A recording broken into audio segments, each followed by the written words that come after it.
Goa Congress Committee President GIRISH Chodankar on Wednesday resigned from his post days after the party's severe defeat in the ZP election 2020. The Congress party could only manage to win 4 seats of 37 in the ZP election 2020 and the BJP won 33 seats. Chodankar submitted his resignation late on Wednesday.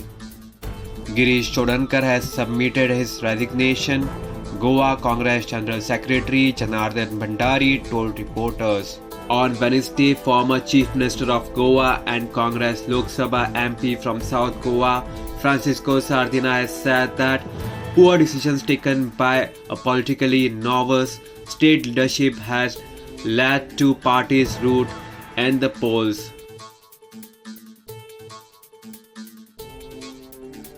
Subscribe to Goa First News and Entertainment channel and click on the bell icon and never miss any update.